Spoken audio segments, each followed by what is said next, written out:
Okay, let's do a full analysis here, and I'm going to begin by factoring the numerator. This will give me x minus 4 times x plus 3 over x minus 2.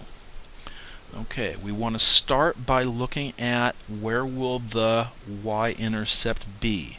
So d of 0, substituting in 0, we're going to get negative 12 in the numerator and negative 2 in the denominator, which equals 6, and that tells me that 0, 6 is the y-intercept. I then look at the numerator, set it equal to 0, and that tells me at 4 and negative 3, x equals 4 and negative 3, there will be x-intercepts. We then look at the denominator. When is it equal to 0? And that tells us at x equals 2 there will be a vertical asymptote. We then look at the degree of the numerator and denominator, and it's higher in the numerator, which means I'm going to have a slant asymptote. And that also means that I need to do some long division.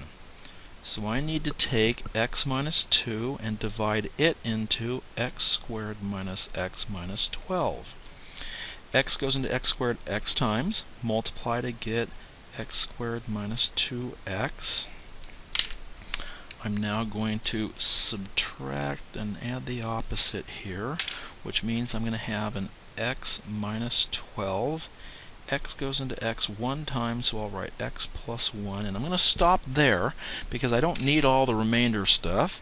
And so basically I'm going to have y equals x plus 1 as our slant asymptote. Okay, now it's time to plot all of this information. We're going to have a y-intercept at 0, 6. That was the first thing we learned. We're going to have x-intercepts at positive 4 and at negative 3. We're going to have a vertical asymptote at x equals 2. So we'll plot that next. Then we're going to have a diagonal or slant asymptote, which is the line y equals x plus 1, which has a y-intercept of 1, goes up 1 and over 1. So this would be our graph there. And I think we have enough information to sketch our curve. It's going to actually be down in this bottom left section. It's going to come up through that point and go up and approach that vertical asymptote. On the left, we know it's going to hit here, and so it's going to come down and approach our curve and then go on up right through our division problem, and that would be our full graph.